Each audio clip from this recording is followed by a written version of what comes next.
Chief of defence staff general Bipin Rawat, उनके साथ थल सेना प्रमुख जनरल मनोज मुकुंद नरवणे, वायु सेना प्रमुख air chief marshal RKS Bhadauria और नौसेना प्रमुख एडमिरल करमबीर सिंह द्वारा।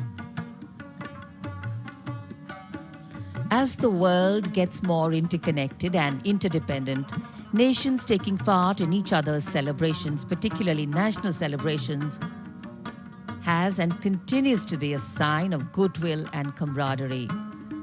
Foreign dignitaries, military attaches, diplomats, and other special invitees were also present here to join the celebration of India's 75th Independence Day. In fact, this is just the beginning. From now till our Independence Day next year, that is in 2022, a series of events, projects, and campaigns have been planned to celebrate 75 years of independence of the world's largest democracy. And as we take pride in being called the world's largest democracy, we all need to put in that extra effort, walk that extra mile, and take on that extra load of discomfort to ensure that the principles of democratic functioning, dissent, and diversity are maintained.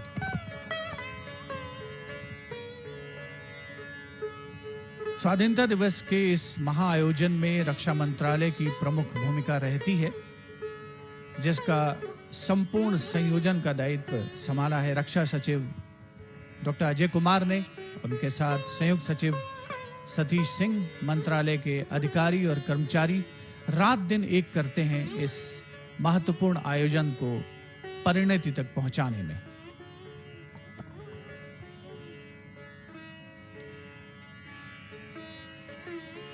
This grand red sandstone fortress, beautiful visuals you're seeing of Red Fort, without doubt the centerpiece of our Independence Day celebrations. लाल किले की प्राचीर के सामने जहां करीब 240 Olympians हैं, उनका support staff है, स्पोर्ट्स अथॉरिटी ऑफ इंडिया और स्पोर्ट्स फेडरेशन के अधिकारी हैं।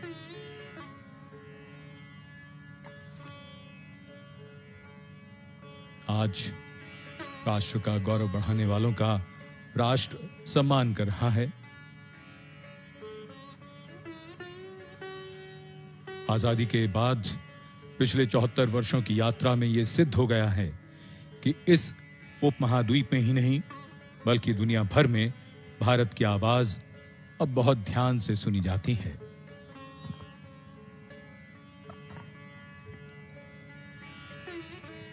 The country today is celebrating and participating in one more celebration of a day that holds in its memory and legacy the power and responsibility that come with freedom, the life force of democracy. The Red Fort, this is the place where the history of medieval India was crafted, and today it is a connect between the past and India's modern present. This rare living symbol telling its own story. This is where India's dreams merged during the First War of Independence in 1857, and 90 years later, on the 15th of August 1947, thousands gathered to watch Pandit Jawaharlal Nehru hoist the tricolour, marking the end of British rule. And today, it is from here that Prime Minister Narendra Modi will address the nation on its 75th Independence Day. ये वो Olympians हैं जो लाल किले की प्राचीर पर मौजूद हैं। मीराबाई चानू, जिन्होंने रजत पदक जीता भारोत्तोलन में, और भारत की दूसरी ऐसी महिला एथलीट जिन्होंने भारोत्तोलन में पदक दिलाया ओलंपिक खेलों में। वर्ष 2000 के सिडनी ओलंपिक खेलों में कर्नम मलेश्वरी ने कांस्य पदक जीता था। और लाल किले की प्राचीर के ठीक सामने 240 ओलंपियंस, खेल संघों से जुड़े पदाधिकारी, अधिकारी, प्रशिक्षक, उनके ठीक पीछे 550 एनसीसी कैडेट्स जो कि भविष्य की तस्वीर हैं, और विशिष्ट अतिथि दीर्घा लाल किले की प्राचीर पर, जिसमें केंद्रीय मंत्रिमंडल के सदस्य, वरिष्ठ अधिकारीगण, विदेशी राजनयिक सभी भारत के इस स्वाधीनता दिवस समारोह के साक्षी बन रहे हैं। A very special moment for us. आज जब हम आजादी का अमृत महोत्सव मना रहे हैं, इस अवसर को अविस्मरणीय बनाने के लिए प्रधानमंत्री श्री नरेंद्र मोदी ने मन की बात में ये इच्छा व्यक्त की थी कि सभी भारतवासी राष्ट्रगान गाएं, उसे रिकॉर्ड करें और फिर उसे राष्ट्रगान.in पर अपलोड करें। लाखों करोड़ों भारतवासियों के गाए राष्ट्रगान को प्रधानमंत्री द्वारा ध्वजारोहण के साथ प्रसारित किया जाएगा। Also, the unfurling after the hoisting of the tricolour will synchronize with the 21-gun salute, as this whole place will reverberate with the booming guns. It will be fired by the valiant gunners of the elite 2233 Field Battery Ceremonial. The ceremonial battery is commanded by Lieutenant Colonel Jitendra Singh Mehta. The Prime Minister is now going to hoist the flag and address the nation. अंतर सेना police सम्मान guard राष्ट्रीय सलाम सलामत चट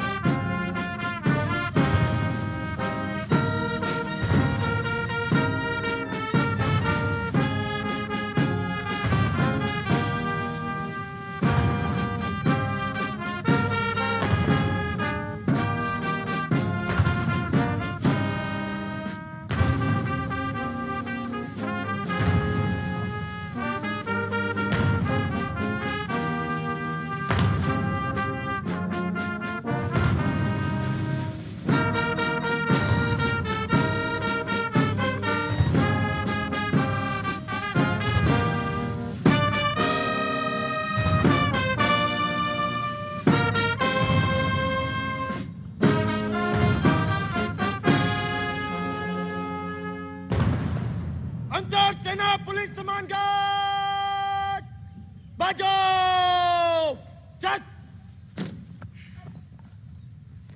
The venue still reverberating with the 21-gun salute. बगल चट अंतर सेना पुलिस सम्मान गार्ड बाज चलेगा बाज वट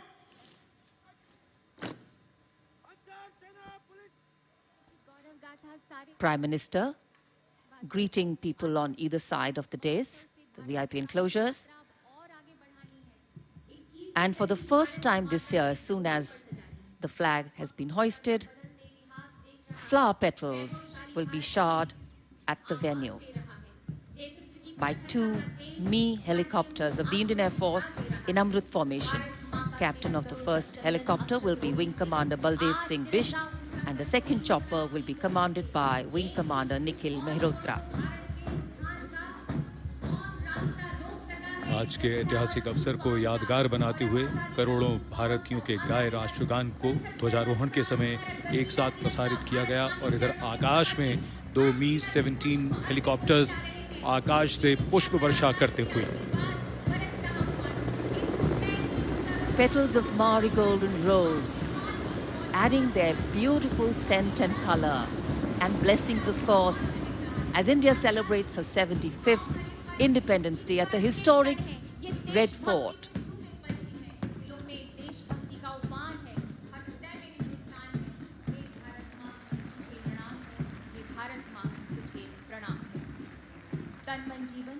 स्वाधीनता दिवस समारोह के इतिहास में पहली बार आकाश से पुष्प वर्षा। भारत की अखंड एकता के नायक ही नहीं, विश्व एकता के नायक भी हैं, कोटि कोटि जनों के जननायक भी हैं।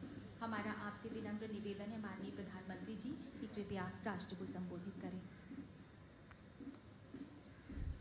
मेरे प्यारे देशवासियों, आजादी का अमृत महोत्सव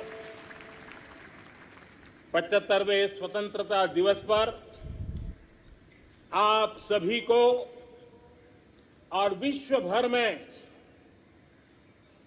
भारत को प्रेम करने वाले, लोकतंत्र को प्रेम करने वाले सभी को बहुत बहुत शुभकामनाएं। आज आजादी के अमृत महोत्सव के इस पावन पर्व पर देश अपने सभी स्वतंत्र सेनानियों को राष्ट्र रक्षा में अपने आप को दिन रात खपाने वाले, आहूत करने वाले वीर वीरांगनाओं को आज देश नमन कर रहा है। आजादी को जन आंदोलन बनाने वाले पूज्य बापू हो या आजादी के लिए अपना सब कुछ न्योछावर करने वाले नेताजी सुभाष चंद्र बोस, भगत सिंह, चंद्रशेखर आजाद, बिस्मिल और अशफाक उल्लाह खां जैसे महान क्रांतिवीर हो, झांसी की रानी लक्ष्मीबाई हो, चित्तूर की रानी चेन्नम्मा हो या रानी गाइडिंलियू हो या असम में मातंगिनी हाजरा का पराक्रम हो, देश के पहला प्रधानमंत्री पंडित नेहरू जी हो, देश को एकजुट राष्ट्र में बदलने वाले सरदार वल्लभ भाई पटेल हो, भारत के भविष्य की दिशा निर्धारित करने वाले, रास्ता तय कराने वाले बाबा साहब आंबेडकर सहित देश हर व्यक्तित्व को आज याद कर रहा है। देश इन सभी महापुरुषों का ऋणी है।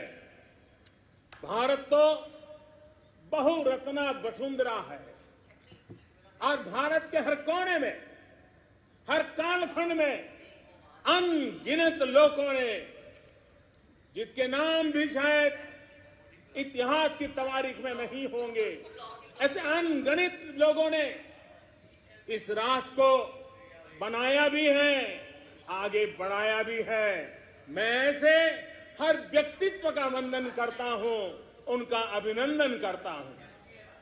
भारत ने सदियों तक मातृभूमि, संस्कृति और आजादी के लिए संघर्ष किया है। गुलामी की कसक, आजादी की ललक इस देश ने सदियों तक कभी छोड़ी नहीं। जय पराजय आते रहे, लेकिन मन मंदिर में बसी हुई आजादी की आकांक्षा वो कभी खत्म होने नहीं दी। आज इन सभी संघर्ष के पुरोधा, सदियों के संघर्ष के पुरोधा, उन सबको भी प्रणाम करने का वक्त है और वे प्रणाम के हकदार भी है। कोरोना वैश्विक महामारी, इस महामारी में हमारे डॉक्टर, हमारे नर्सेज, हमारे पैरामेडिकल स्टाफ, हमारे सफाई कर्मी वैक्सीन बनाने में जुटे, हमारे वैज्ञानिक हो, सेवा भावना से जुड़े हुए करोड़ों देशवासियों हो, जिन्होंने इस कोरोना के कालखंड में पल पल जन सेवा में समर्पित किया है, वे भी हम सबके वंदन के अधिकारी हैं। आज भी देश के कुछ इलाकों में बाढ़ है, भूस्खलन की हुए हैं, कुछ पीड़ादायक खबरें भी आती रहती हैं। कई क्षेत्रों में लोगों को जिस मुश्किल बढ़ा दी है, ऐसे समय केंद्र सरकार हो, राज्य सरकारें हो, सब उनके साथ मुस्तैदी के साथ खड़ी हुई है। आज इस आयोजन में, ओलंपिक में, भारत के युवा पीढ़ी जिसने भारत का नाम रोशन किया है, ऐसे हमारे एथलीट्स, हमारे खिलाड़ी आज हमारे बीच में हैं। कुछ यहां हैं, कुछ सामने बैठे हैं। मैं आज देशवासियों को, यहां मौजूद है उनको भी, और हिंदुस्तान के कोने कोने में जो इस समारोह में मौजूद है, उन सबको मैं कहता हूं कि हमारे खिलाड़ियों के सम्मान में आइए कुछ पल तालियां बजा करके उनका सम्मान करें।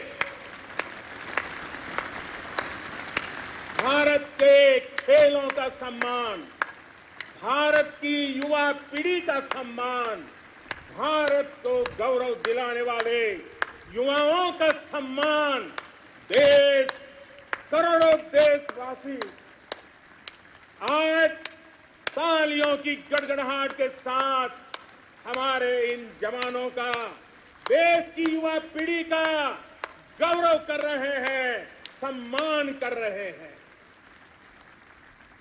एथलीट्स ने विशेष तौर पर हम ये गर्व कर सकते हैं कि उन्होंने हमारा दिल ही नहीं जीता है, लेकिन उन्होंने आने वाली पीढ़ियों को भी, भारत की युवा पीढ़ी को भी प्रेरित करने का बहुत बड़ा काम किया है। मेरे प्यारे देशवासियों, हम आजादी का जश्न मनाते हैं, लेकिन बंटवारे का दर्द आज भी हिंदुस्तान के सीने को छलनी करता है। ये पिछली शताब्दी की सबसे बड़ी त्रासदी में से एक थी। आजादी के बाद इन लोगों को बहुत ही जल्द भुला दिया गया। कल ही भारत ने एक भावुक निर्णय लिया है। अब से हर वर्ष 14 अगस्त को विभाजन विभीषिका स्मृति दिवस के रूप में याद किया जाएगा। जो लोग विभाजन के समय अमानवीय हालात से गुजरे, जिन्होंने अत्याचार सहे, जिन्हें सम्मान के साथ अंतिम संस्कार तक नसीब नहीं हुआ, उन लोगों का हमारी स्मृतियों में जीवित रहना भी उतना ही जरूरी है। आजादी के 75वें दिवस, स्वतंत्रता के दिवस पर विभाजन विभीषिका स्मृति दिवस का तय होना ऐसे लोगों को हर भारतवासी की तरफ से आदरपूर्वक श्रद्धांजलि है। मेरे प्यारे देशवासियों, प्रगति पथ पर बढ़ रहे हमारे देश के सामने और विश्व में पूरी मानव जात के सामने कोरोना का ये कालखंड बहुत बड़ी चुनौती के रूप में आया है। भारतवासियों ने बहुत संयम, बहुत धैर्य इसके साथ इस लड़ाई को लड़ा भी है।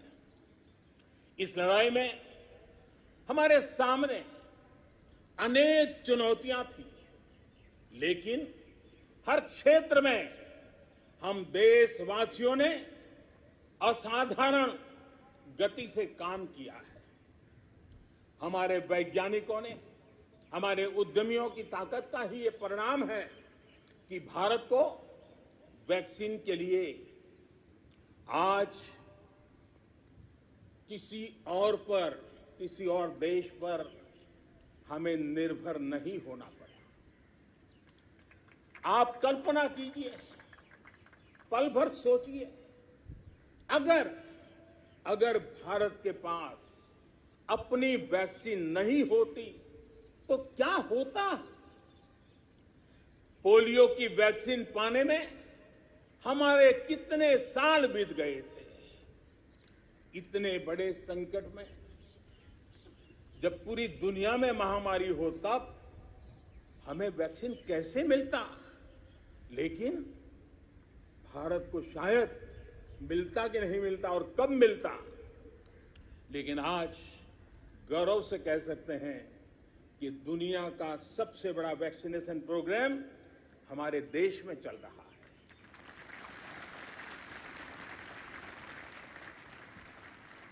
54 करोड़ से लोग, 54 करोड़ से ज्यादा लोग वैक्सीन डोज लगा चुके हैं। कोविन जैसी ऑनलाइन व्यवस्था, डिजिटल सर्टिफिकेट देने की व्यवस्था आज दुनिया को आकर्षित कर रही है। महामारी के समय भारत जिस तरह से 80 करोड़ देशवासियों को महीनों तक लगातार मुफ्त अनाज देकर के उनके गरीब के घर के चूल्हे को जलते रखा है, यह भी दुनिया के लिए एक अचरज भी है और चर्चा का विषय भी है। ये बात सही है कि अन्य देशों की तुलना में भारत में कम लोग संक्रमित हुए। ये भी सही है कि दुनिया के देशों की जनसंख्या की तुलना में भारत में हम अधिकतम मात्रा में हमारे नागरिकों को बचा सके, लेकिन ये हमारे लिए पीठ थपथपाने का विषय नहीं है, संतोष पाकर के सो जाने का विषय नहीं है। ये कहना कि कोई चुनौती नहीं थी, ये हमारे अपने विकास के आगे के रास्तों को बंद करने वाली सोच बन जाएगी। दुनिया के समृद्ध देशों की तुलना में हमारी व्यवस्थाएं कम है। विश्व के पास समृद्ध देशों के पास जो है वो हमारे पास नहीं है। लेकिन इन सारे प्रयासों के बावजूद भी, और दूसरी तरफ हमारे यहां जनसंख्या भी बहुत है, विश्व की तुलना में बहुत जनसंख्या, और हमारी जीवन शैली भी कुछ अलग सी है। सारे प्रयासों के बाद भी कितने ही लोगों को हम बचा नहीं पाए, कितने ही बच्चों के सिर पर कोई हाथ फेरने वाला चला गया, उसे दुलारने उसकी जिद पूरी करने वाला चला गया। ये असहनीय पीड़ा, ये तकलीफ हमेशा से साथ रहने वाली है। मेरे प्यारे देशवासियों, हर देश की विकास यात्रा में एक समय ऐसा आता है जब देश खुद को नए सिरे से परिभाषित करता है, खुद को नए संकल्पों के साथ आगे बढ़ाता है। भारत की विकास यात्रा में भी आज वो समय आ गया है। 75 वर्ष के अवसर को हमें एक समारोह भर ही सीमित नहीं करना है। हमने नए संकल्पों को आधार बनाना है, नए संकल्पों को लेकर के चल पड़ना है।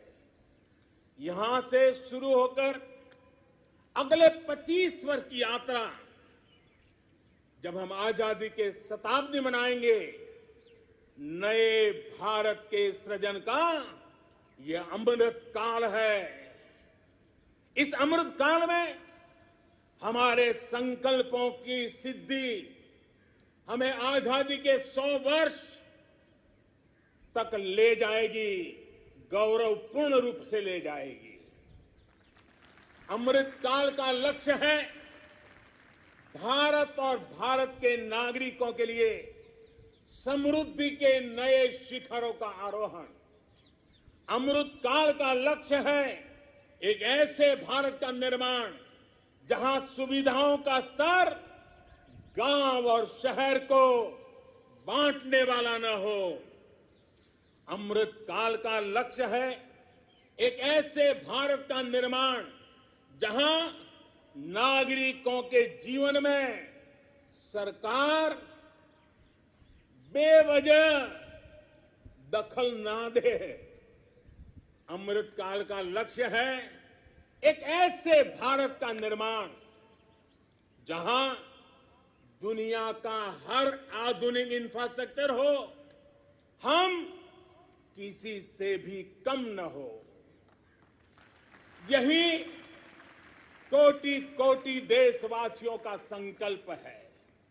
लेकिन संकल्प तब तक अधूरा होता है जब तक संकल्प के साथ परिश्रम और पराकाष्ठा की, परिश्रम और पराक्रम की पराकाष्ठा ना हो, इसलिए हमें हमारे सभी संकल्पों को परिश्रम और पराक्रम की पराकाष्ठा करके सिद्ध करके ही रहना है। और ये सपने, ये संकल्प अपनी सीमाओं के पार सुरक्षित और समृद्ध विश्व के लिए भी प्रभावी योगदान के लिए है। अमृतकाल 25 वर्ष का है, लेकिन हमें अपने लक्ष्यों की प्राप्ति के लिए इतना लंबा इंतजार भी नहीं करना है। हम अभी से जुड़ जाना है।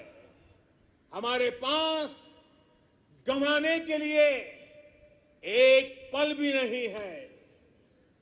यही समय है, सही समय है।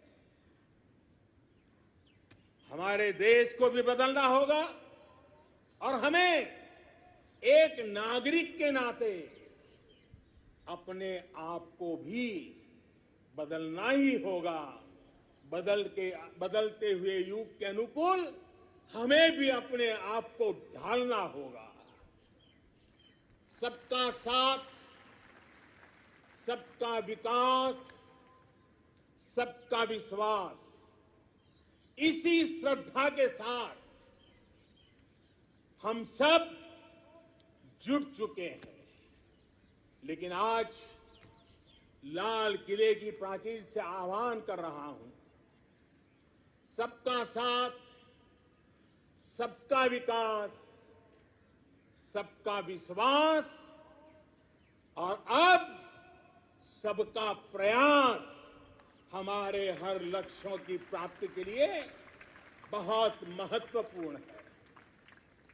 बीते 7 वर्षों में शुरू हुई अनेक योजनाओं का लाभ करोड़ों गरीबों को उनके घर तक पहुंचा है। उज्ज्वला से लेकर आयुष्मान भारत की ये ताकत आज देश का हर गरीब जानता है। आज सरकारी योजनाओं की गति बढ़ी है, वो निर्धारित लक्ष्यों को प्राप्त कर रही है। पहले की तुलना में हम बहुत तेजी से बहुत आगे बढ़े, लेकिन सिर्फ बात यहां पूरी नहीं होती है। अब हमें सैचुरेशन तक जाता है, पूर्णता तक जाना है। 100% गांवों में सड़कें हो, 100% परिवारों के बैंक अकाउंट हो, 100% लाभार्थी को आयुष्मान भारत का कार्ड हो, 100% पात्र व्यक्तियों को उज्ज्वला योजना और गैस कनेक्शन हो, सरकार की बीमा योजना हो, पेंशन योजना हो, आवास योजना से हमें हर उस व्यक्ति को जोड़ना है जो उसके हकदार है। 100% का मूड बना के चलना है। आज तक हमारे यहां कभी उन साथियों के बारे में नहीं सोचा गया जो रेहड़ी लगाते हैं, पटरी पर बैठकर, फुटपाथ पर बैठकर सामान बेचते हैं, ठेला चलाते हैं। हम इन साथियों को स्वनिधि योजना के जरिए बैंकिंग व्यवस्था से जोड़ा जा रहा है। जैसे हमने बिजली 100% घरों तक पहुंचाई, जैसे हमने 100% घरों में शौचालय के निर्माण का प्रामाणिक प्रयास किया, वैसे ही हमें अब योजनाओं के सैचुरेशन का लक्ष्य लेकर के आगे बढ़ना है। और इसके लिए हमें समय सीमा बहुत दूर नहीं रखनी है।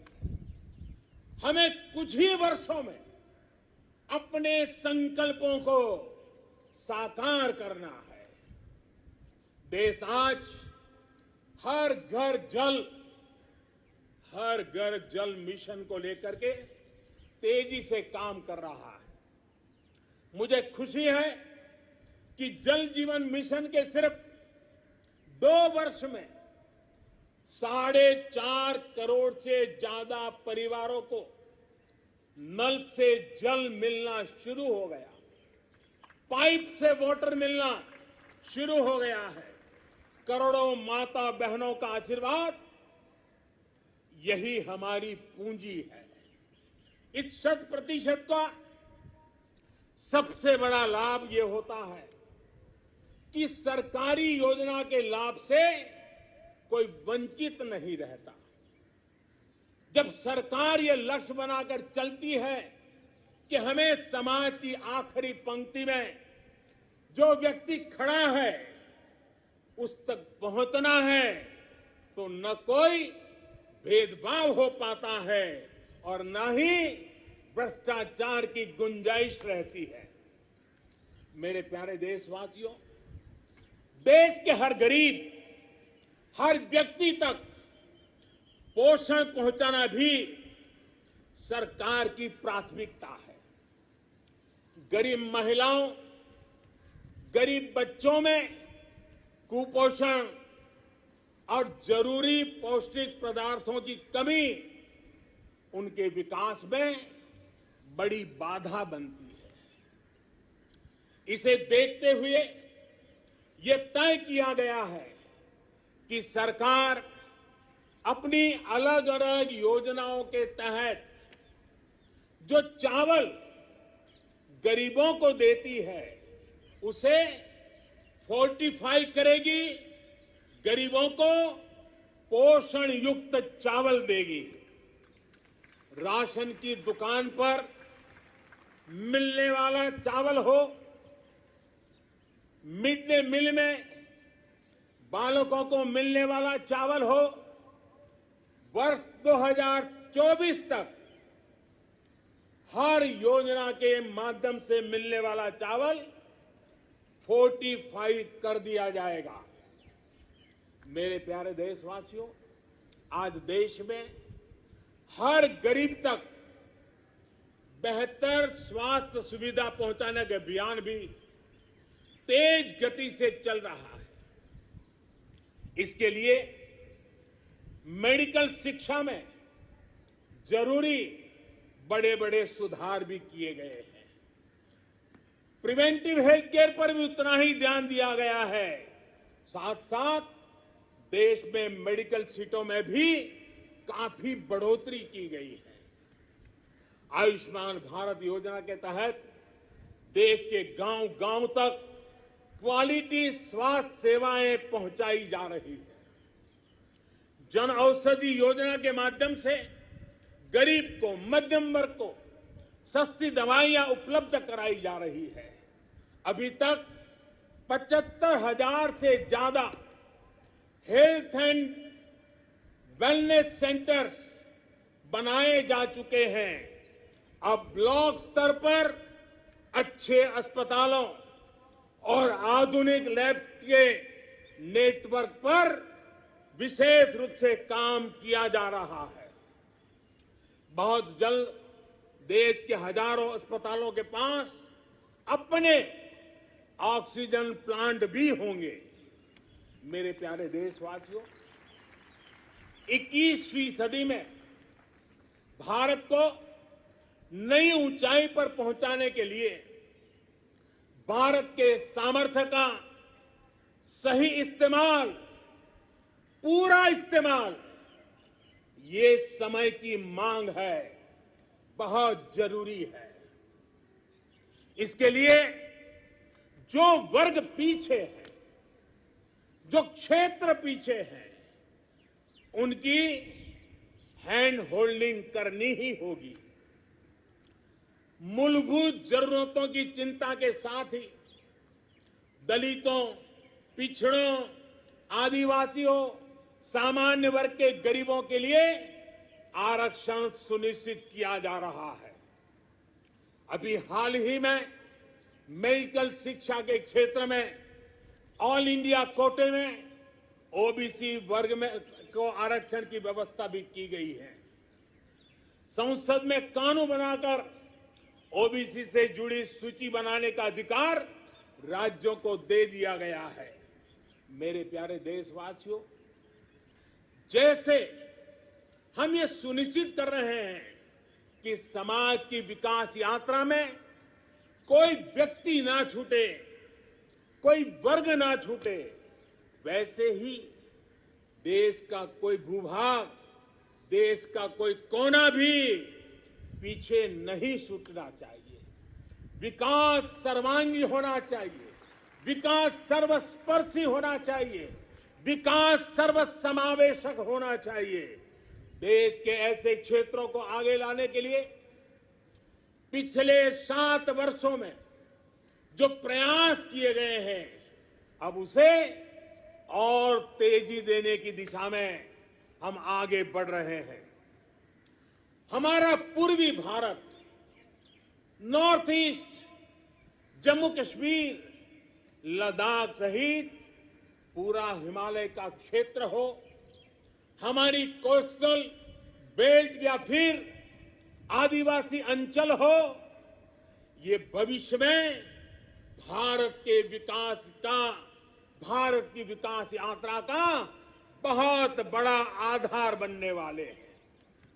आज नॉर्थ ईस्ट में कनेक्टिविटी का नया इतिहास लिखा जा रहा है। ये कनेक्टिविटी दिलों की भी है और इंफ्रास्ट्रक्चर की भी है।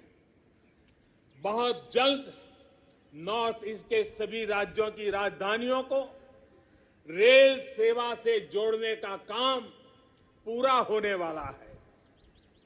एक्ट ईस्ट पॉलिसी के तहत आज नॉर्थ ईस्ट बांग्लादेश, म्यांमार और दक्षिण पूर्वी एशिया से भी कनेक्ट हो रहा है। बीते वर्षों में जो प्रयास हुए हैं, उसकी वजह से हम नॉर्थ ईस्ट में स्थायी शांति के लिए, श्रेष्ठ भारत के निर्माण के लिए उत्साह अनेक गुना बढ़ा हुआ है। नॉर्थ ईस्ट से वहां पर tourism, adventure sports, organic farming, herbal medicine, oil palm, इसका पोटेंशियल बहुत बड़ी मात्रा में है। हमें पूरी तरह इस पोटेंशियल को निखारना होगा, देश की विकास यात्रा का हिस्सा बनाना होगा और हमें ये काम अमृत काल के कुछ दशक में ही पूरा करना है। सभी के सामर्थ्य को उचित अवसर देना, यही लोकतंत्र की असली भावना है। जम्मू हो या कश्मीर, विकास का संतुलन अब जमीन पर दिख रहा है। जम्मू कश्मीर में ही डिलिमिटेशन कमीशन का गठन हो चुका है और भविष्य में विधानसभा चुनावों के लिए भी तैयारियां चल रही है। लद्दाख भी विकास की अपनी असीम संभावनाओं की तरफ आगे बढ़ चला है। एक तरफ लद्दाख आधुनिक इंफ्रास्ट्रक्चर का निर्माण होते देख रहा है, तो वहीं दूसरी तरफ सिंधु सेंट्रल यूनिवर्सिटी लद्दाख को उच्च शिक्षा का, हायर एजुकेशन का केंद्र भी बना रही है।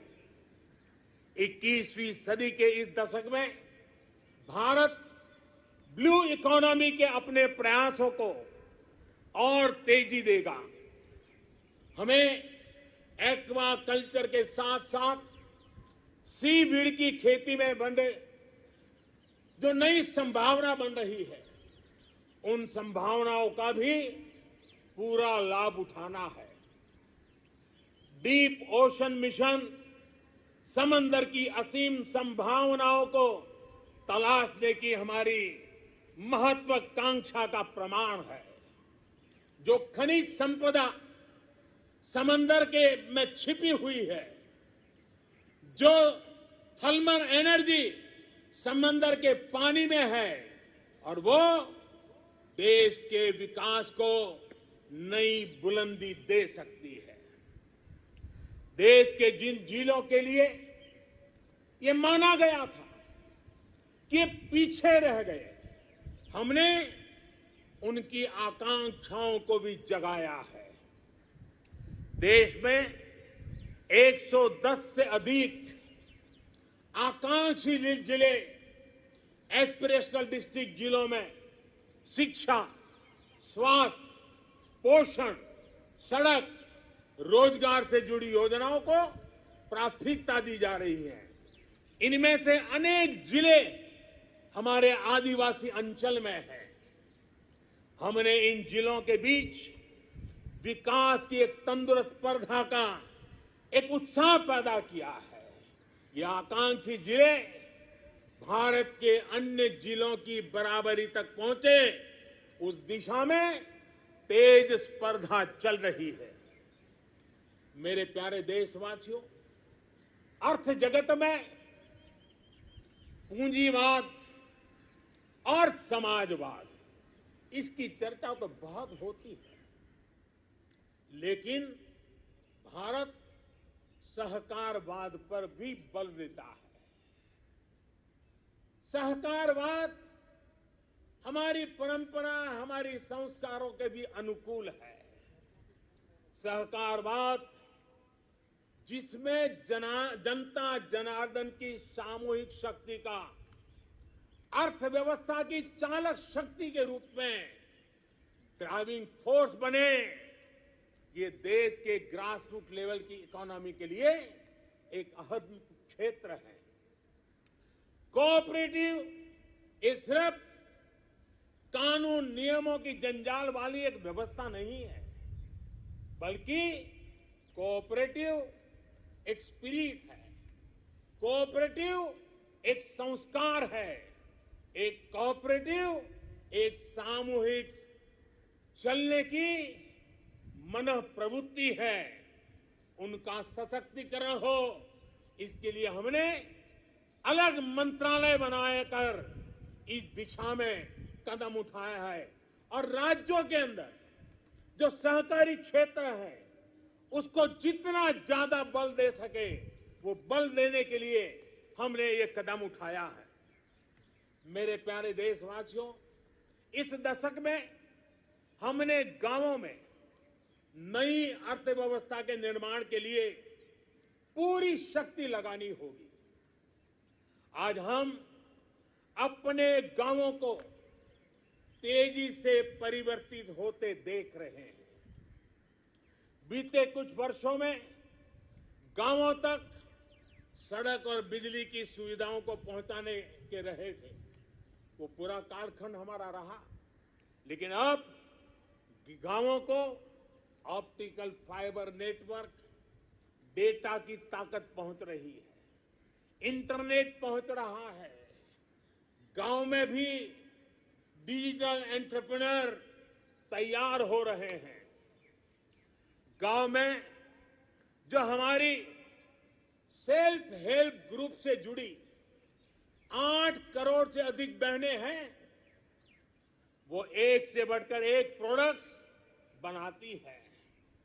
इनके प्रोडक्ट्स को देश में और विदेश में बड़ा बाजार मिले, इसके लिए अब सरकार ई कॉमर्स प्लेटफॉर्म भी तैयार करेगी। आज जब देश वोकल फॉर लोकल के मंत्र के साथ आगे बढ़ रहा है, तो ये डिजिटल प्लेटफॉर्म महिला सेल्फ हेल्प ग्रुप के उत्पादों को देश के दूर दराज क्षेत्रों में भी और विदेशों में भी लोगों से जोड़ेगा और उनका फलक बहुत विस्तृत होगा। कोरोना के दौरान देश ने टेक्नोलॉजी की ताकत और हमारे वैज्ञानिकों का सामर्थ्य और उनकी प्रतिबद्धता को देखा है।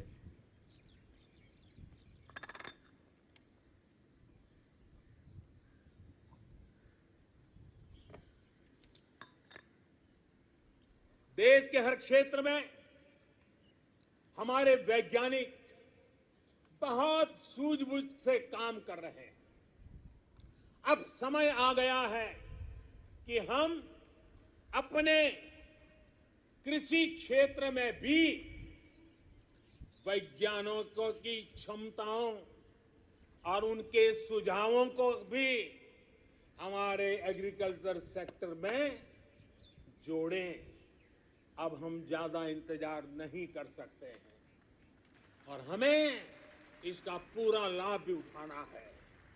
ये देश को खाद्य सुरक्षा देने के साथ फल, सब्जियां और अनाज का उत्पादन बढ़ाने में बहुत बड़ी मदद मिलेगी और हम विश्व तक पहुंचने के लिए अपने आप को मजबूती से आगे बढ़ाएंगे।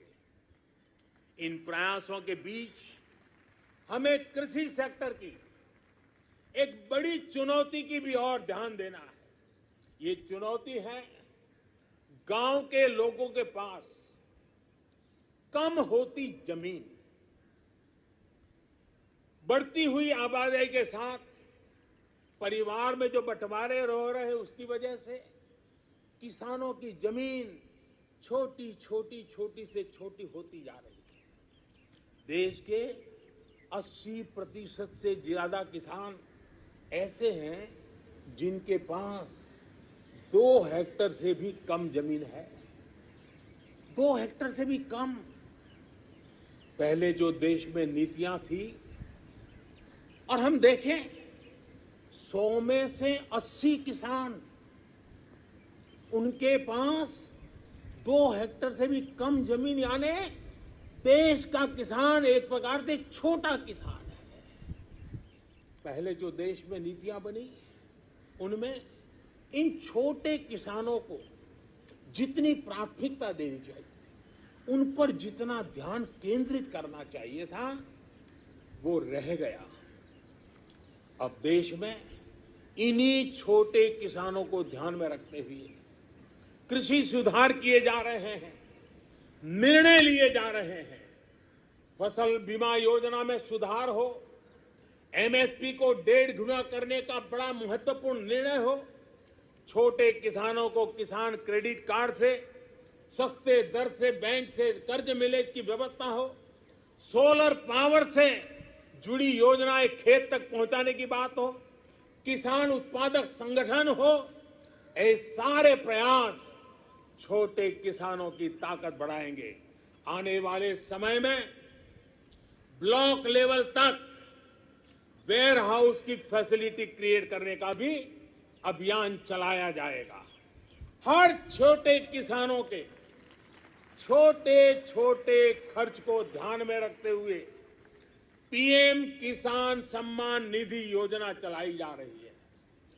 10 करोड़ से अधिक किसान परिवारों के बैंक खातों में अब तक 1.5 लाख करोड़ से ज्यादा रकम सीधी उनके खाते में जमा करा दी गई है। छोटा किसान अब हमारे लिए, हमारा मंत्र है, हमारा संकल्प है, छोटा किसान बने देश की शान। छोटा किसान बने देश की शान, ये हमारा सपना है। आने वाले वर्षों में हमें देश के छोटे किसानों की सामूहिक शक्ति को और बढ़ाना होगा, नई सुविधाएं देनी होगी। आज देश के 70 से ज्यादा रेल रूटों पर किसान रेल चल रही है। किसान रेल छोटे किसानों को अपने उत्पाद का कम कीमत, ट्रांसपोर्टेशन का खर्चा कम हो, इस पर दूर दराज के इलाकों में वो इस आधुनिक सुविधा के साथ अपने उत्पाद पहुंचा सकता है। कमलम हो या शाही लीची, भूत जलोकिया मिर्च हो या काला चावल या हल्दी, अनेकों उत्पाद अब दुनिया के अलग अलग देशों में भेजे जा रहे हैं। आज देश को खुशी होती है जब भारत की मिट्टी में पैदा हुई चीजों की सुगंध दुनिया के अलग अलग देशों तक पहुंच रही है।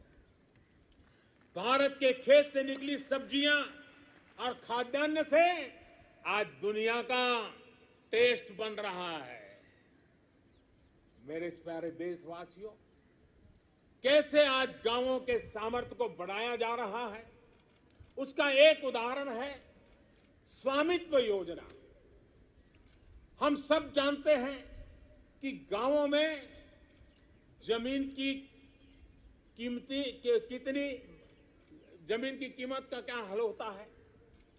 जमीन पर उनको बैंकों से कोई कर्ज नहीं मिलता है, खुद जमीन के मालिक होने के बावजूद भी, क्योंकि गांव में जमीनों के कागज पर कई पीढ़ियों से कोई काम नहीं हुआ है। लोगों के पास इसकी व्यवस्था नहीं है। इस स्थिति को बदलने का काम आज स्वामित्व योजना कर रही है।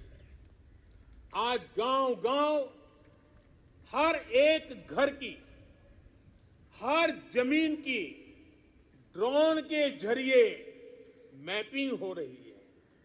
गांव की जमीनों के डेटा और संपत्ति के कागज ऑनलाइन अपलोड हो रहे हैं।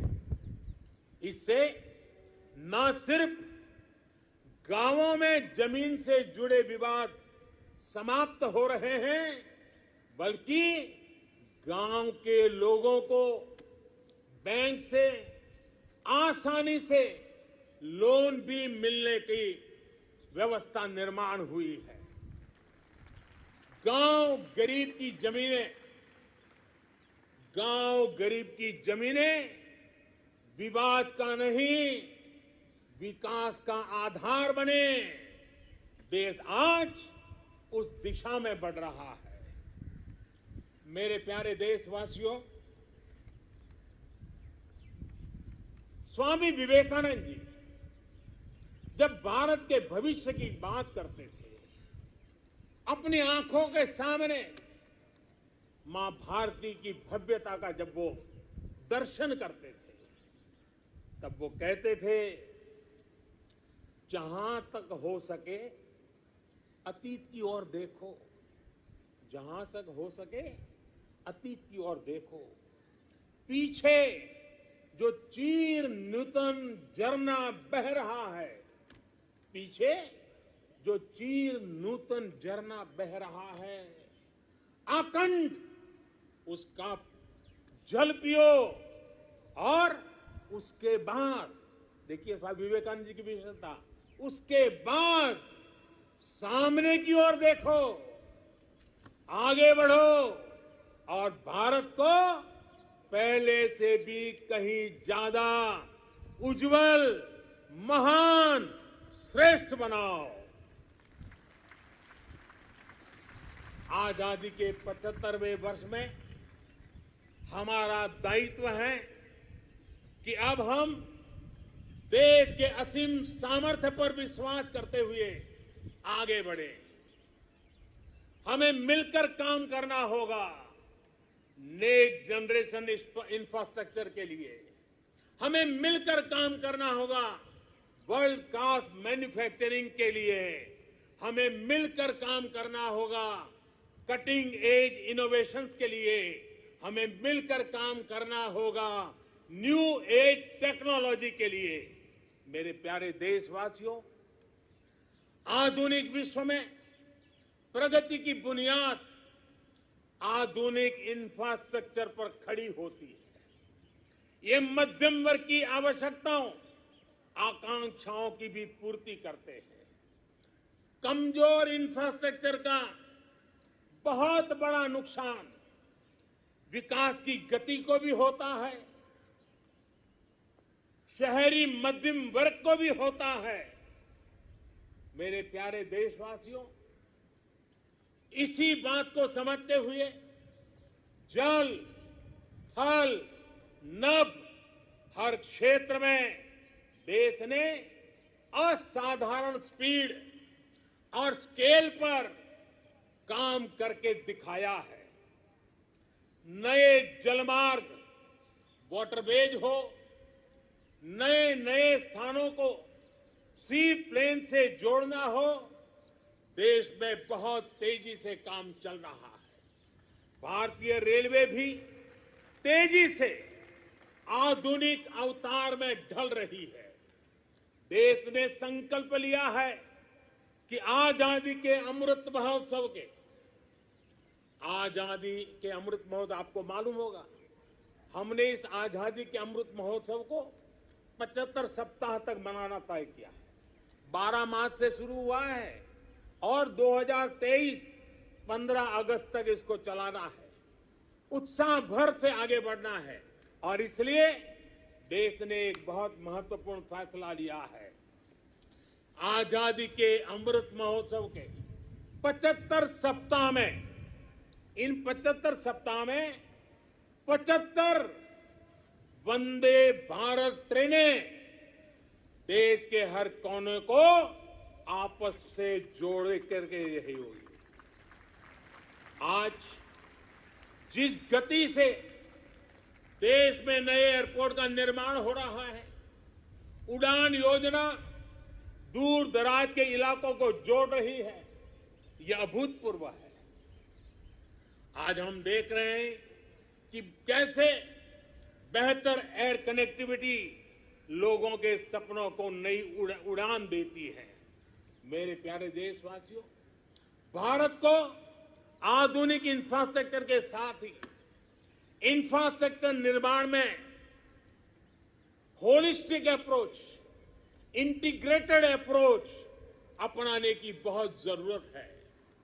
भारत आने वाले कुछ ही समय में प्रधानमंत्री गति शक्ति का नेशनल मास्टर प्लान, उसको देश के सामने करोड़ों देशवासियों को सपना करने वाली एक बहुत बड़ी योजना लेकर के हम आपके सामने आने वाले हैं, उसको लॉन्च करने वाले हैं। 100 लाख करोड़ से भी अधिक की योजना लाखों नौजवानों के लिए रोजगार के नए अवसर लेकर के आने वाली है। गति शक्ति हमारे देश के लिए एक ऐसा नेशनल इंफ्रास्ट्रक्चर मास्टर प्लान होगा जो होलिस्टिक इंफ्रास्ट्रक्चर की नींव रखेगा, हमारी इकोनॉमी को एक इंटीग्रेटेड और होलिस्टिक पाथवे देगा। अभी हम देखते हैं कि हमारे ट्रांसपोर्ट के साधनों में कोई तालमेल नहीं होता। गति शक्ति साइलोस को तोड़ेगी।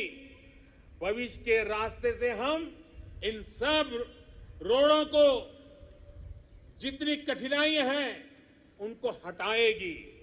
इससे सामान्य मानवीय के लिए ट्रैवल टाइम में कमी आएगी और हमारी इंडस्ट्री की प्रोडक्टिविटी और भी बढ़ेगी।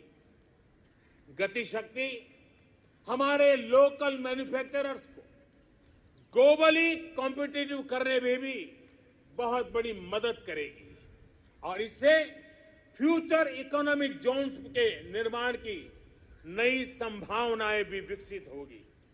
अमृत काल के इस दशक में गति की शक्ति भारत के कायाकल्प का आधार बनेगी। मेरे प्यारे देशवासियों, विकास के पथ पर आगे बढ़ते हुए भारत को अपनी मैन्युफैक्चरिंग और एक्सपोर्ट दोनों को बढ़ाना होगा। आपने देखा है, अभी कुछ दिन पहले ही भारत ने अपने पहले स्वदेशी एयरक्राफ्ट कैरियर आईएनएस विक्रांत को समुद्र में ट्रायल के लिए उतारा है। भारत आज अपना लड़ाकू विमान बना रहा है, अपनी सबमरीन बना रहा है, गगनयान भी अंतरिक्ष में भारत का परचम लहराने के लिए तैयार हो रहा है। ये स्वदेशी मैन्युफैक्चरिंग में हमारे सामर्थ्य को उजागर करता है। कोरोना के बाद उभरी नई आर्थिक परिस्थितियों में मेक इन इंडिया को स्थापित करने के लिए देश ने प्रोडक्शन लिंक इंसेंटिव्स को भी घोषणा की है। इस स्कीम से जो बदलाव आ रहा है उसका उदाहरण इलेक्ट्रॉनिक मैन्युफैक्चरिंग सेक्टर से है। 7 साल पहले हम लगभग $8 बिलियन के मोबाइल फोन इंपोर्ट यानी आयात करते थे। अब इंपोर्ट तो बहुत ज्यादा घटी है। आज हम $3 बिलियन के मोबाइल फोन एक्सपोर्ट भी कर रहे हैं।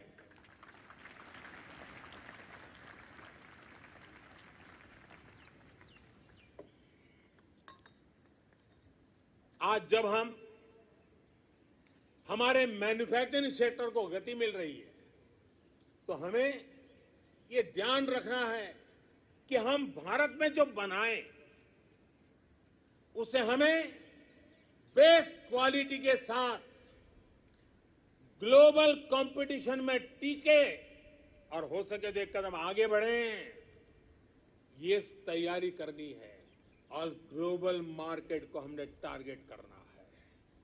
देश के सभी मैन्युफैक्चरर्स को मैं आग्रहपूर्वक कहना चाहूंगा, हमारे मैन्युफैक्चरर्स को इस बात को कभी नहीं भूलना होगा कि आप जो प्रोडक्ट बाहर बेचते हैं वो सिर्फ आपकी कंपनी के द्वारा बनाया हुआ सिर्फ एक पुर्जा नहीं है, एक प्रोडक्ट नहीं है। उसके साथ भारत की पहचान जुड़ी होती है, भारत की प्रतिष्ठा जुड़ी होती है, भारत के कोटि-कोटि लोगों का विश्वास जुड़ा होता है। मेरे प्यारे देशवासियों, मैं इसलिए मैन्युफैक्चरर्स को कहता हूं, आपका हर एक प्रोडक्ट भारत का ब्रांड एम्बेसडर है।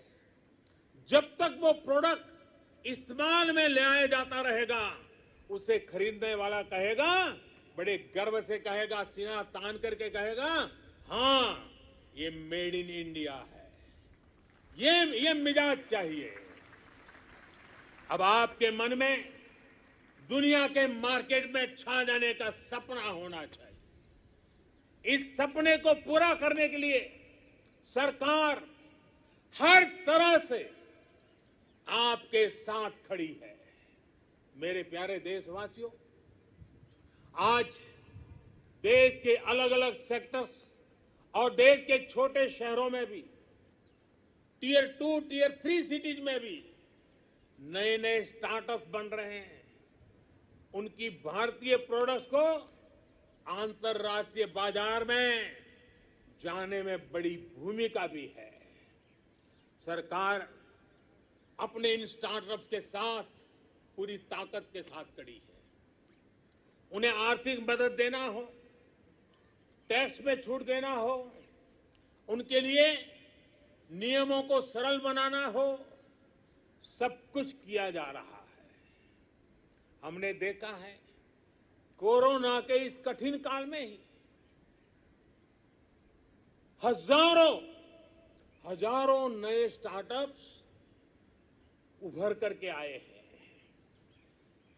बड़ी सफलता से वे आगे बढ़ रहे हैं। कल के स्टार्टअप आज के यूनिकॉर्न बन रहे हैं। इनकी मार्केट वैल्यू हजारों करोड़ रुपए तक पहुंच रही है। ये देश में नए प्रकार के वेल्थ क्रिएटर्स हैं। ये अपने यूनिक आइडियाज की शक्ति से अपने पैरों पर खड़े हो रहे हैं, आगे बढ़ रहे हैं और दुनिया को छा जाने का सपना लेकर के चल रहे हैं। इस दशक में भारत के स्टार्टअप इकोसिस्टम, इसको हम पूरी दुनिया में सर्वश्रेष्ठ बनाएं। हमें इस दिशा में काम करना है, हमें रुकना नहीं है। मेरे प्यारे देशवासियों, बड़े परिवर्तन लाने के लिए, बड़े रिफॉर्म के लिए राजनीतिक इच्छा शक्ति, पॉलिटिकल विल की जरूरत होती है। आज दुनिया देख रही है कि भारत में राजनीतिक इच्छा शक्ति की कोई कमी नहीं है। रिफॉर्म्स को लागू करने के लिए गुड और स्मार्ट गवर्नेंस चाहिए। आज दुनिया इस बात की भी साक्षी है कि कैसे भारत अपने यहां गवर्नेंस का नया अध्याय लिख रहा है। अमृत काल के इस दशक में हम नेक्स्ट जनरेशन रिफॉर्म्स को, और उसमें हमारी प्राथमिकता होगी नागरिकों को जो कुछ मिलना चाहिए, जो सर्विस डिलीवरी है वो लास्ट माइल तक, लास्ट व्यक्ति तक सीमलेसली, बिना झिझक, बिना कठिनाई से उसको पहुंचे। देश के समग्र विकास के लिए लोगों के जीवन में सरकार और सरकारी प्रक्रियाओं का बेवजह दखल समाप्त करना ही होगा। पहले के समय सरकार खुद ही ड्राइविंग सीट पर बैठ गई थी। ये उस समय की शायद मांग रही होगी, लेकिन अब समय बदल चुका है।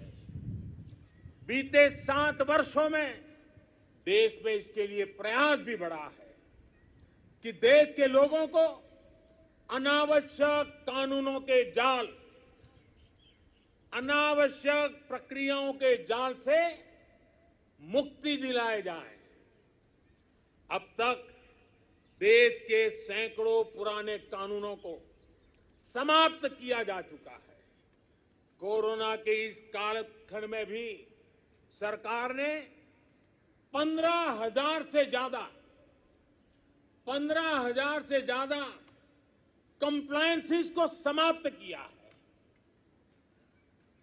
अब आप देखिए, आपको भी अनुभव होगा, कोई एक छोटा सरकारी काम हो, ढेर सारे कागज, बार बार कागज, एक ही जानकारी अनेक बार, यही चलता रहा है।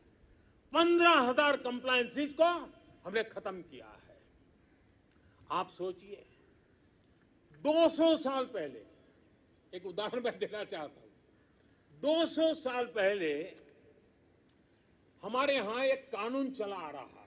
200 साल यानी 1857 से भी पहले से, जिसकी वजह से देश के नागरिक को मैपिंग यानी नक्शा बनाने की स्वतंत्रता नहीं थी। अब विचार कीजिए, 1857 से चल रहा है। नक्शा बनाना है तो सरकार को पूछिए, नक्शा किसी किताब में छापना है तो सरकार से पूछिए, नक्शा खो जाने पर गिरफ्तारी का भी उसमें प्रावधान है। आजकल हर फोन में मैप का ऐप है। सैटेलाइट की इतनी ताकत है कि फिर ऐसे कानूनों का बोझ सिर पर लेकर देश को आगे कैसे बढ़ाएंगे हम। कंप्लायंसेस का ये बोझ उतरना बहुत जरूरी है। मैपिंग की बात हो, स्पेस की बात हो, इंफॉर्मेशन टेक्नोलॉजी की बात हो, बीपीओ की बात हो, जैसे अनेक सेक्टरों में बहुत सारे रेगुलेशंस को हमने समाप्त कर दिया है।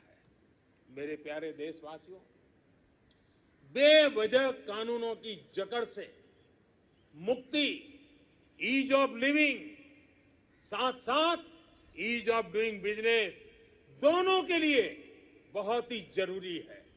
हमारे देश के उद्योग और व्यापार आज इस बदलाव को महसूस कर रहे हैं। आज दर्जनों श्रम कानून सिर्फ 4 कोड में समा चुके हैं। टैक्स से जुड़ी व्यवस्थाओं को भी अब आसान और फेसलेस किया गया है। इस तरह के रिफॉर्म सिर्फ सरकार तक सीमित ना रहे, बल्कि ग्राम पंचायत और नगर निगमों, नगर पालिकाओं तक पहुंचे। इस पर देश की हर व्यवस्था को मिलकर के काम करना होगा। मैं आह्वान कर रहा हूं और बड़े आग्रह से कर रहा हूं, केंद्र हो या राज्य, सभी के विभागों से मैं कह रहा हूं, सभी सरकारी कार्यालयों से कह रहा हूं, अपने यहां नियमों प्रक्रियाओं की समीक्षा का अभियान चलाइए। हर वो नियम, हर वो प्रक्रिया जो देश के लोगों के सामने बाधा बनकर, बोझ बनकर खड़ी हुई है, उसे हमें दूर करना ही होगा। मुझे पता है जो ये 70-75 साल में जमा हुआ है, वो एक दिन में या एक साल में नहीं जाएगा, लेकिन मन बनाकर काम शुरू करेंगे तो हम ऐसा जरूर कर पाएंगे। मेरे प्यारे देशवासियों, इसी सोच के साथ सरकार ने ब्यूरोक्रेसी में पीपल सेंट्रिक अप्रोच बढ़ाने, एफिशिएंसी बढ़ाने के लिए सरकार ने मिशन कर्मयोगी और कैपेसिटी बिल्डिंग कमीशन की शुरुआत भी की है। मेरे प्यारे देशवासियों, कौशल और सामर्थ्य से भरे, अपनी मिट्टी के लिए कुछ कर गुजरने की भावना से भरे नौजवानों को तैयार करने में बड़ी भूमिका होती है। किसकी होती है? बड़ी भूमिका होती है हमारी शिक्षा की, हमारी शिक्षा व्यवस्था की, हमारी शिक्षा परंपरा की। आज देश के पास 21वीं सदी की जरूरतों को पूरा करने वाली नई राष्ट्रीय शिक्षा नीति भी है। अब हमारे बच्चे ना कौशल की कमी के कारण रुकेंगे और ना ही भाषा की सीमा में बंधेगी। दुर्भाग्य से हमारे देश में भाषा को लेकर एक बड़ा विभाजन पैदा हो गया है। भाषा की वजह से हमने देश के बहुत बड़े टैलेंट को पिंजरे में बांध दिया है। मातृभाषा में होनहार लोग मिल सकते हैं।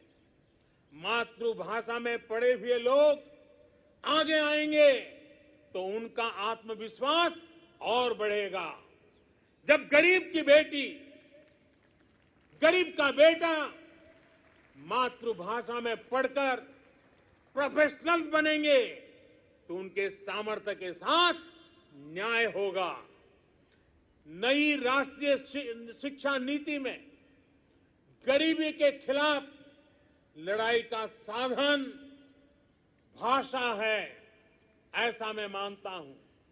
ये नई राष्ट्रीय शिक्षा नीति भी एक प्रकार से गरीबी के खिलाफ लड़ाई का एक बहुत बड़ा शस्त्र बनकर के काम आने वाला है। गरीबी से जंग जीतने का आधार भी मातृभाषा की शिक्षा है, मातृभाषा की प्रतिष्ठा है, मातृभाषा का महात्म्य है। देश ने देखा है खेल के मैदान में, और हम अनुभव कर रहे हैं, खेल के मैदान में भाषा रुकावट नहीं बनी और उसका परिणाम देखा है कि युवा हमारे खिलने लगे हैं, खेल भी रहे हैं, खिल भी रहे हैं। अब ऐसा ही जीवन के अन्य मैदानों में भी होगा।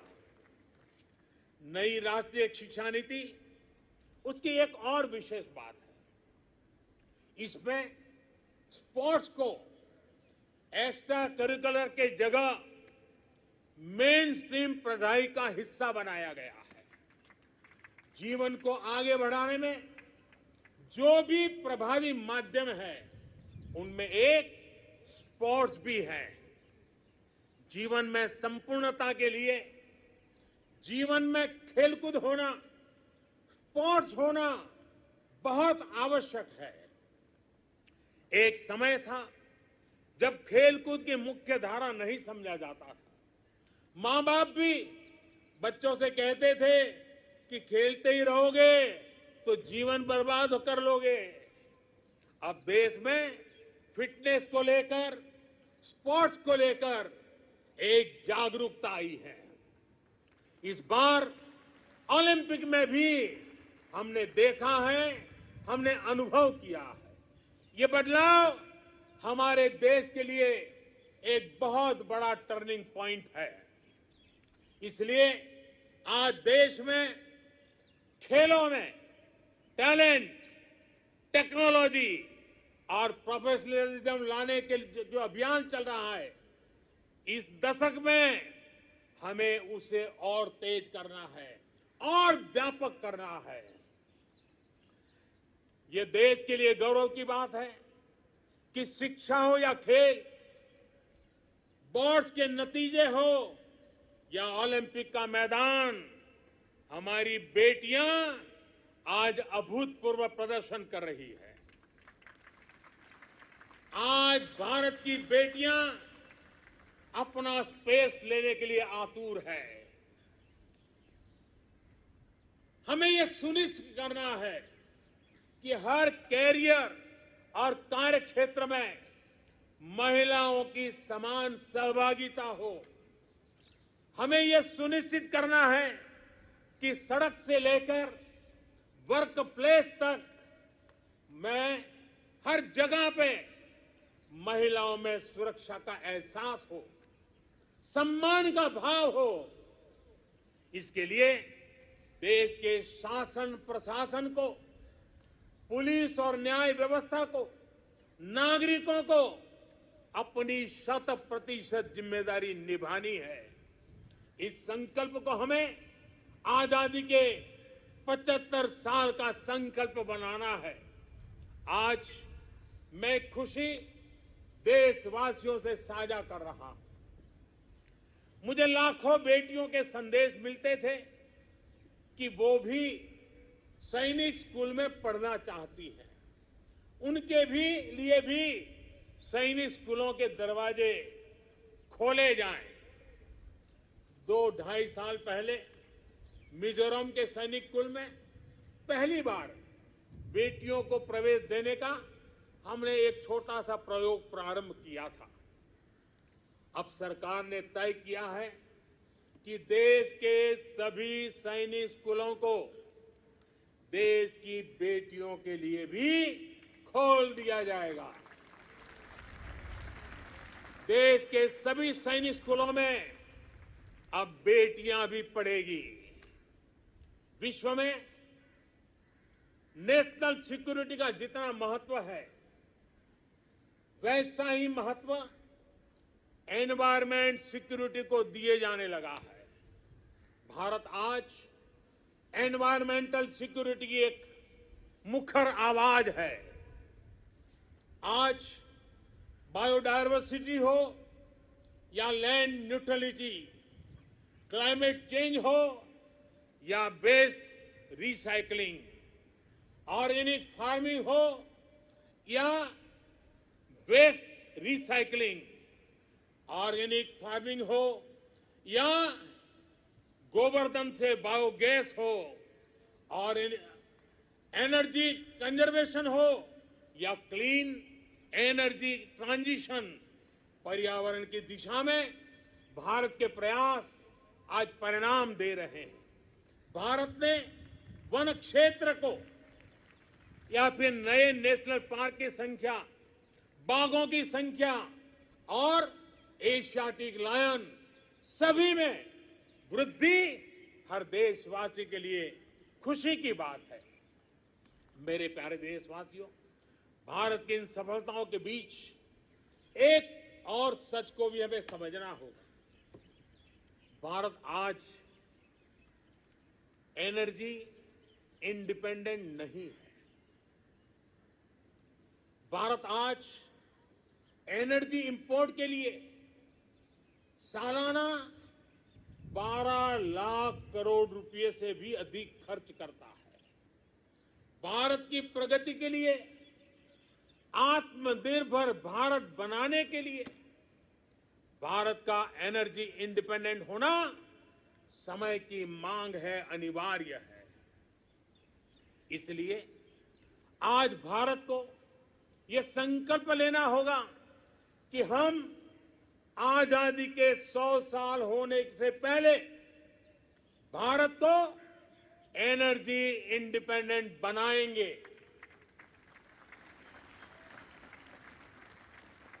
और इसके लिए हमारा रोड मैप बहुत स्पष्ट है।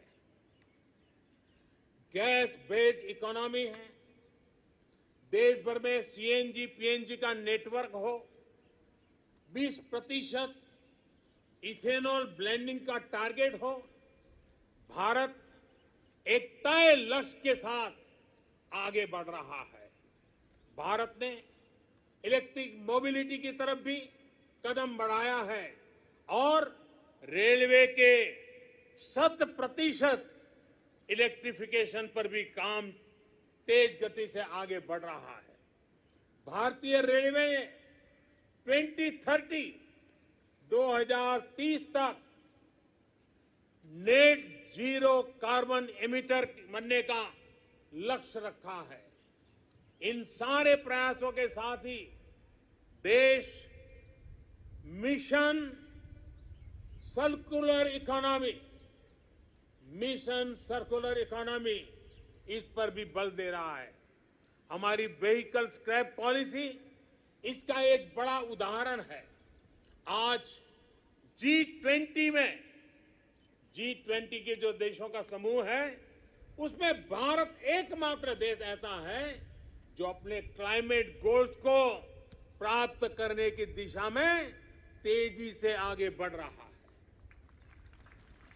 भारत ने इस दशक के अंत तक रिन्यूएबल एनर्जी के 450 गीगावाट का लक्ष्य तय किया है। 2030 तक 450 गीगावाट। इसमें से 100 गीगावाट के लक्ष्य को भारत ने तय समय से पहले हासिल कर लिया है। हमारे ये प्रयास दुनिया को भी एक भरोसा दे रहे हैं। ग्लोबल स्टेज पर इंटरनेशनल सोलर अलायंस का गठन इसका बड़ा उदाहरण है। भारत आज जो भी कार्य कर रहा है उसमें सबसे बड़ा लक्ष्य है जो भारत को क्लाइमेट जंप देने वाला है। क्लाइमेट के क्षेत्र में क्वांटम जंप देने वाला है, वो है ग्रीन हाइड्रोजन का क्षेत्र।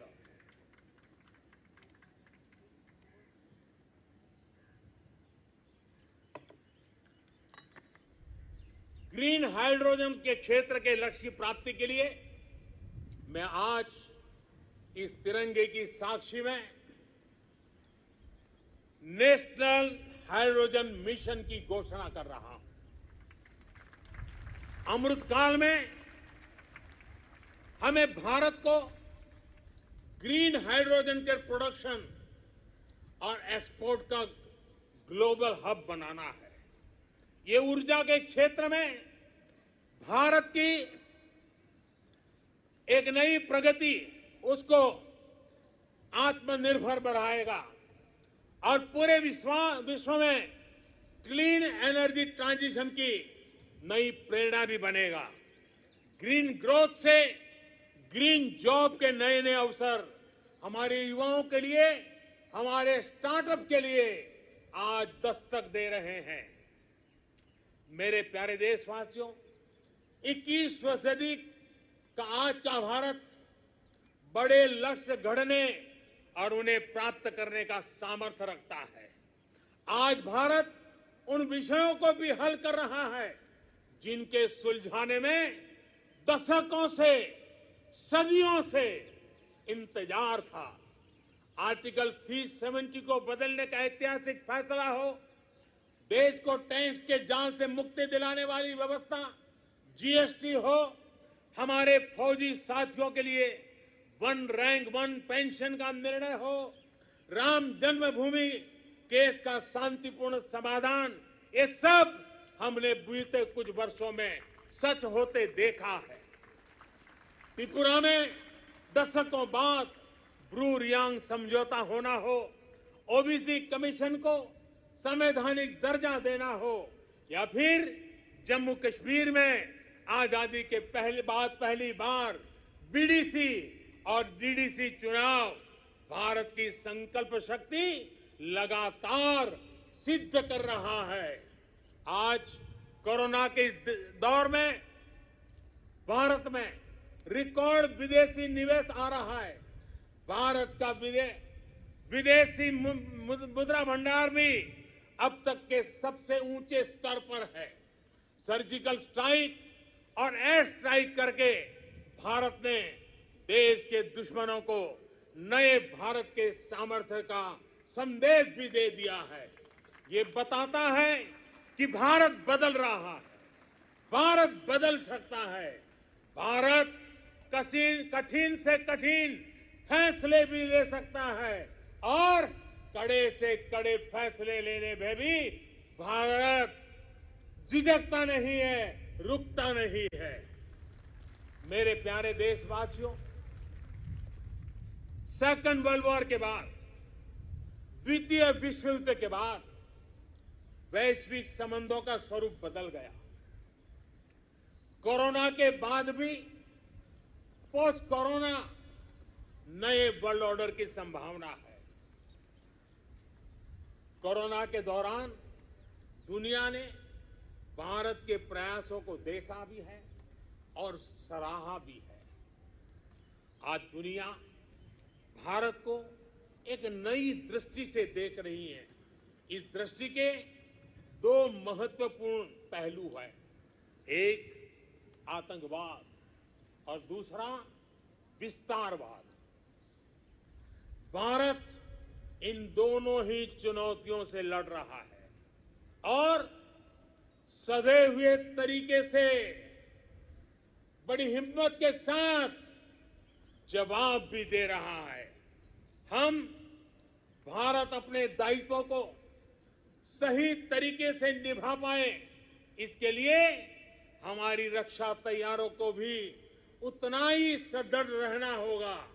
रक्षा के क्षेत्र में देश को आत्मनिर्भर बनाने, भारत की कंपनियों को प्रोत्साहित करने के लिए हमारे मेहनती उद्यमियों को नए अवसर उपलब्ध कराने के लिए हमारे प्रयास निरंतर जारी हैं। मैं देश को विश्वास दिलाता हूं कि देश की रक्षा में लगी हमारी सेनाओं के हाथ मजबूत करने के लिए हम कोई कसर नहीं छोड़ेंगे। मेरे प्यारे देशवासियों, आज देश के महान विचारक श्री अरविंदो की जन्म जयंती भी है। साल 2022 में उनका 150वां जन्म जयंती का पर्व है। श्री अरविंदो भारत के उज्जवल भविष्य के स्वप्न दृष्टा थे। वो कहते थे कि हमें उतना सामर्थ्यवान बनना होगा जितना हम पहले कभी नहीं थे। हमें अपनी आदतें बदलनी होगी, एक नए हृदय के साथ अपने को फिर से जागृत करना होगा। श्री अरविंदो की ये बातें हमें अपने कर्तव्यों का ध्यान दिलाती है। एक नागरिक के तौर पर, एक समाज के तौर पर हम देश को क्या दे रहे हैं, ये भी हमें सोचना होगा। हमने अधिकारों को हमेशा महत्व दिया है। उस कालखंड में उसकी जरूरत भी रही है, लेकिन अब हमें कर्तव्यों को सर्वोपरि बनाना है, सर्वोपरि रखना है। जिन संकल्पों का बीड़ा आज देश ने उठाया है, उन्हें पूरा करने के लिए हर जन को जुड़ना होगा, हर देशवासी को इसे ओन करना होगा। देश के जल संरक्षण का अभियान शुरू किया है। तो हमारा कर्तव्य है पानी बचाने को अपनी आदत से जोड़ना। देश अगर डिजिटल लेन देन पर बल दे रहा है तो हमारा भी कर्तव्य है कि हम भी कम से कम कैश वाला ट्रांजैक्शन करना। देश ने लोकल फॉर वोकल का अभियान शुरू किया है तो हमारा कर्तव्य है कि ज्यादा से ज्यादा स्थानीय उत्पादों को खरीदे। देश के प्लास्टिक मुक्त भारत की जो हमारी कल्पना है, हमारा कर्तव्य है कि सिंगल यूज प्लास्टिक को इस्तेमाल पूरी तरह हमें रोकना होगा। ये हमारे ही कर्तव्य है कि हम अपनी नदियों में गंदगी न डालें, अपने समंदर के किनारों को स्वच्छ रखें। हमें स्वच्छ भारत मिशन को भी एक और नए मुकाम तक पहुंचाना है। आज जब देश आजादी के 75 वर्ष के उपलक्ष्य में आजादी का अमृत महोत्सव मना रहा है तो हमें इस आयोजन से जुड़ना भी, उसके में बढ़ चढ़ करके हिस्सा लेना, संकल्पों को बार बार जगाते रहना, ये हम सबका कर्तव्य है। अपने स्वाधीनता संग्राम को ध्यान में रखते हुए आप जो भी करेंगे, जो भी अमृत की बूंद की तरह अवश्य पवित्र होगा और कोटि कोटि भारतीयों के प्रयास से बना ये अमृत कुंभ आने वाले वर्षों के लिए प्रेरणा बनकर उत्साह जगाएगा।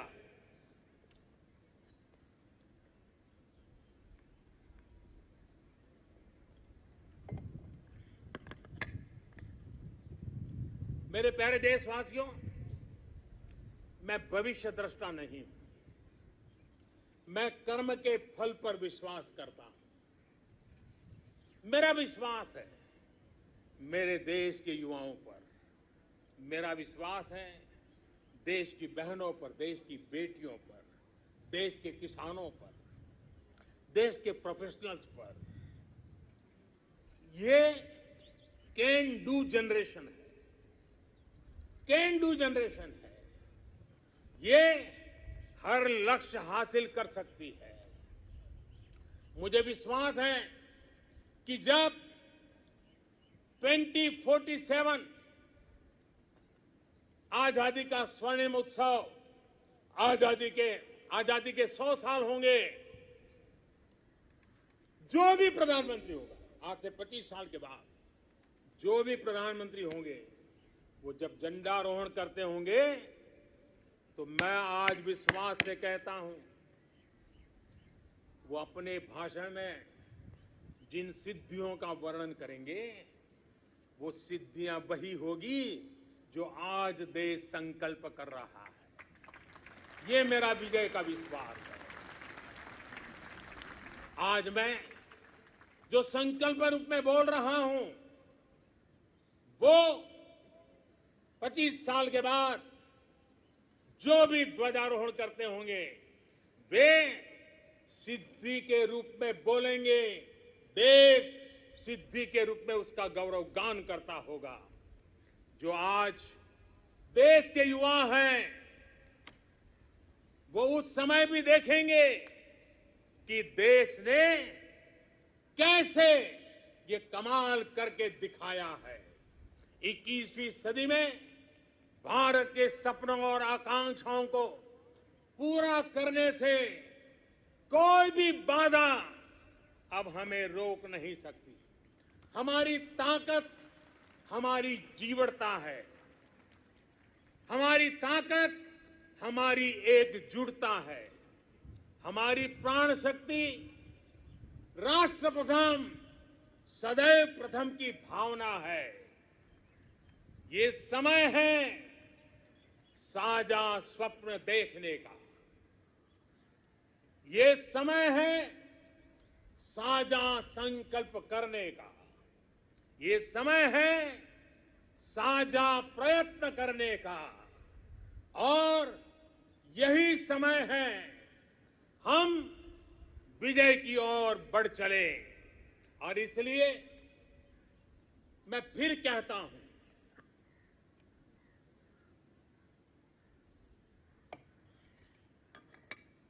और इसलिए मैं फिर कहता हूं, यही समय है, यही समय है, सही समय है, भारत का अनमोल समय है। यही समय है, सही समय है, भारत का अनमोल समय है।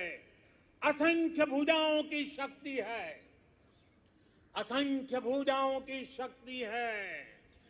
हर तरफ देश की भक्ति है, असंख्य भुजाओं की शक्ति है। हर तरफ देश की भक्ति है।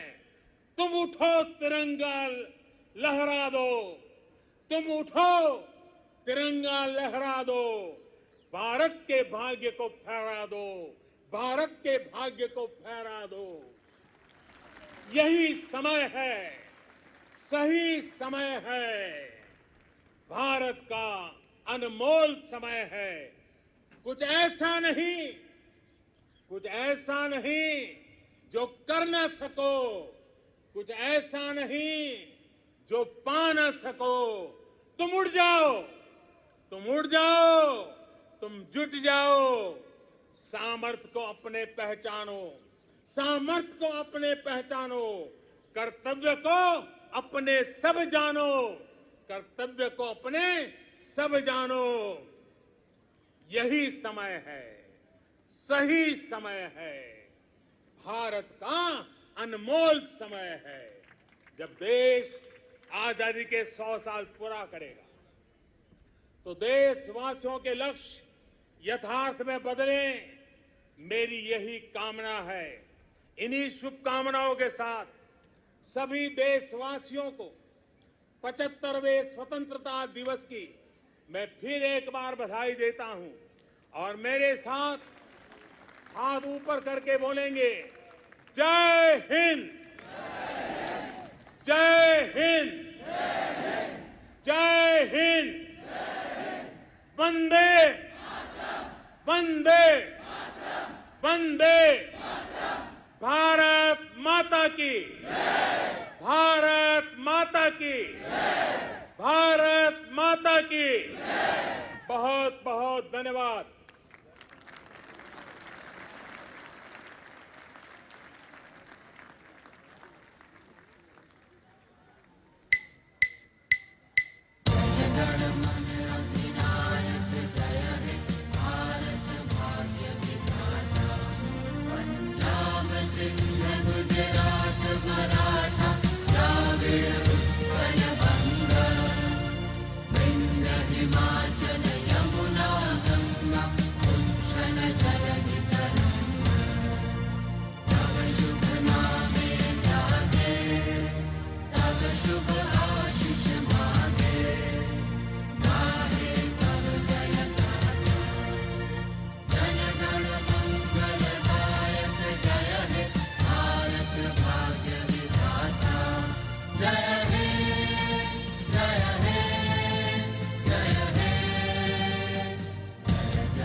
Prime Minister Narendra Modi concluding his address to the nation.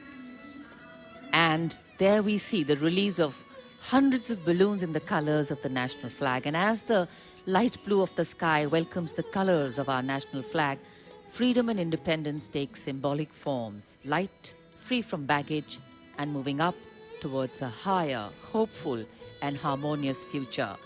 The balloons as if carrying with them the vision and aspirations of more than 1.3 billion Indians. हमारी आजादी का ऐतिहासिक पड़ाव और आकाश तिरंगों के रंगों से रंगा हुआ। और इधर लाल किले की प्राचीर से प्रस्थान हो रहा है माननीय प्रधानमंत्री का। ध्वजारोहण और उसके बाद प्रधानमंत्री का राष्ट्र को संबोधन, अभिवादन का आदान प्रदान।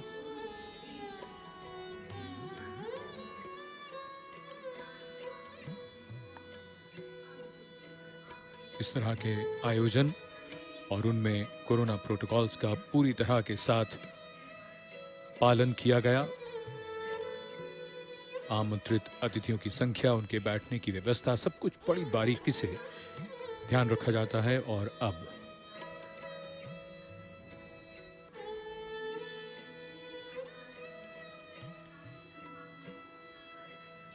सावन महीने की तेज धूप वाली सुबह, आकाश बिल्कुल साफ और धूप तेज है।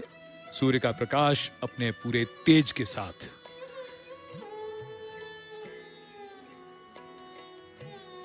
इस समारोह के आयोजन की जिम्मेदारी मुख्य रूप से रक्षा मंत्रालय की है। आज यहां ओलंपिक खिलाड़ियों के साथ साथ कोरोना वॉरियर्स भी मौजूद हैं। कोरोना वॉरियर्स जिन्होंने कोरोना के विरुद्ध युद्ध में अपनी बहुत बड़ी भूमिका अदा की है। No other land in the world harbors so many creeds since time immemorial. Today we have evolved into a multifaceted nation whose character has different tones, but the ultimate composition is forever one. Celebrations like today bring for us possibilities to step out of our humdrum routines and touch this wondrous fusion of the mind, heart and spirit that embodies each and every Indian. Prime Minister Narendra Modi, on his way out, after delivering the address to the nation. माननीय प्रधानमंत्री श्री नरेंद्र मोदी ने लाल किले की प्राचीर से अपने संबोधन में देश के समक्ष जो प्राथमिकताएं हैं उनका रेखांकन किया, जो चुनौतियां हैं उनसे भारत ने किस तरीके से पार पाया है और कैसे आगे आने वाले समय में हमें चुनौतियों का डट कर सामना करना है, इसका उल्लेख किया। साथ ही ओलंपिक खेलों में, अंतर्राष्ट्रीय प्रतियोगिताओं में जिन खिलाड़ियों ने भाग लिया, भारत का नाम रोशन किया, पदक जीता या नहीं जीता, लेकिन खेलों में भाग लिया, पूरे संकल्प के साथ प्रदर्शन किया, उनकी मुक्त कंठ से सराहना की है। और आज उन सभी खिलाड़ियों के लिए एक बहुत ही गौरव का अवसर है, अविस्मरणीय